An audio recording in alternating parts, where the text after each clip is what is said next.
So we started the whole process of doing a Lights On program back in 2019. And initially we were going to kick it off in 2020 because we started working on it at the end of 19. And then, as everybody knows, the pandemic hit. And when the pandemic hit, it shut everything down.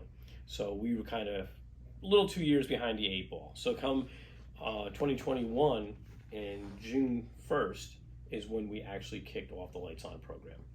And by then the pandemic was starting to wind down, and our cops were re-engaging in public traffic enforcement, and we initiated the program. And it was really a great segue because the pandemic really financially hurt a lot of people.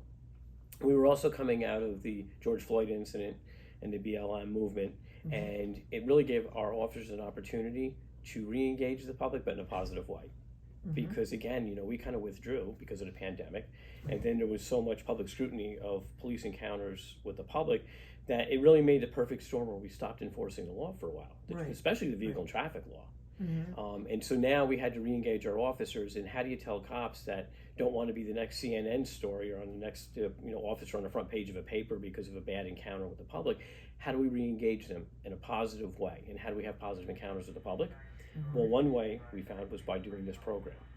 We initiated written warnings versus issuing traffic tickets, and we track all of our written warnings. And if you get more than one written warning, then the next time we stop you for the same infraction, we will issue a traffic summons to you. But now with equipment violations, and equipment violations can be anything from a tail light that's out, a license plate lamp light that's out, headlights that are out, directional signals that aren't working, etc. The reasons why we stop a lot of motor vehicles, right? And these equipment violations, getting them corrected is extremely important because, again, it's about public safety. You want to know the car in front of you is going to execute a left or right-hand turn. You want to know it, and when it's dark out, and it's the middle of the night, that if you come up behind a vehicle, that their taillights are on, that you don't run into them, right? So these things are important. Same thing with headlights. We want to make sure people's headlights are properly functioning. So it's a lot of money sometimes for people. And then coming out of the pandemic, when people had lost their jobs, they didn't have a whole lot of money.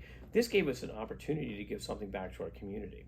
So with the program, what we do is an officer has discretionary powers when it comes to issuing somebody a traffic ticket, right?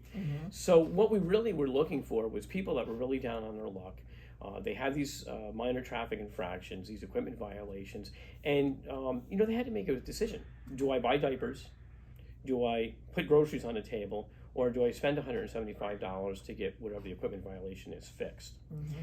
So what we were able to do is, through the Lights On program, we were able to give an individual a voucher, and each book comes with 25 vouchers, and we have a book in each one of our patrol cars. And our officers have the ability to issue a voucher, and the voucher is worth $250.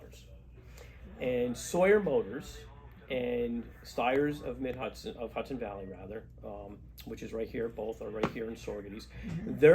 They came on board with the police department to do this endeavor.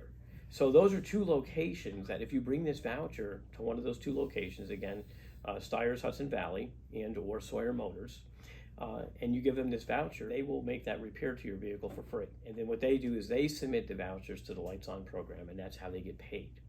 Now, both of our service locations are gracious enough that they both told me that if somebody's equipment violation should cost $300, they'll eat that other $50. And they want to make sure that vehicles that are on our public roadways are out there and are operating in a safe fashion. And the way we do that is by correcting all of our equipment violations. So it really made a very positive encounter. And I've gotten emails from people who said, I couldn't believe it when the officer gave me this voucher. You gave me $250 to go get an equipment violation repaired. And how did the officer know that I had no money and that I've already gotten, a number of tickets for this same violation because I couldn't go pay to have it fixed? So it's really helped to establish that positive rapport between public and police, and it also makes our officers feel good. And now they go out there and they're doing their job.